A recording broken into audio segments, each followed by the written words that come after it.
Messieurs, dames, bonjour, ici le Docteur Astro. On continue la série de vidéos au sujet des nœuds lunaires. Aujourd'hui, nous allons parler du nœud nord en Gémeaux et du nœud nord en maison 3. Et donc, le nœud sud se situe en Sagittaire et en maison 9. Toujours basé sur le livre de l'astrologie karmique de Patrick Jaini. Très bon livre que je vous recommande. Donc, le nœud nord en Gémeaux. Apprendre à communiquer. Le passé antérieur était orienté vers la réflexion philosophique ou le goût de l'aventure et des voyages. Cependant, le sens religieux ou une tendance sauvage peu sociable a pu tourner au fanatisme ou à l'esprit dogmatique. Le natif conserve inconsciemment le souvenir de vies récentes où son libre arbitre lui permettait de réaliser la plupart de ses désirs. Ce qui le pousse dans cette existence à tout faire pour conserver la liberté et l'indépendance. Les relations interpersonnelles lui causent beaucoup de problèmes car il craint qu'elles lui ôtent toute liberté. Même en couple, il continue de penser ou de se comporter en célibataire. Cependant, si le natif essaye de mener son chemin en solitaire, il construit lui-même la prison dorée qu'il redoute tant.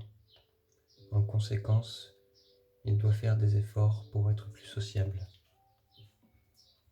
Donc, il s'agit de quitter les énergies du Sagittaire pour la proximité du Gémeaux.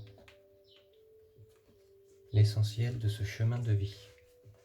Il gagne à communiquer son savoir, provenant de ses études mais également de ses vies passées, afin d'apporter une contribution nécessaire à la société, que ce soit par l'écriture ou la parole, qu'il évite de porter des jugements négatifs ou dédaigneux sur les autres. Eux aussi ont leur histoire et ils gagnent à les écouter.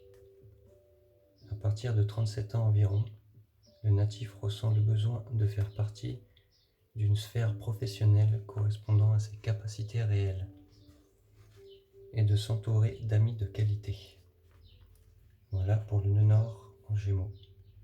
Maintenant, je vais lire le nœud nord dans la maison 3. Avec le nœud nord en maison 3, c'est par le sens du contact et de la communication que nous nous réaliserons le mieux.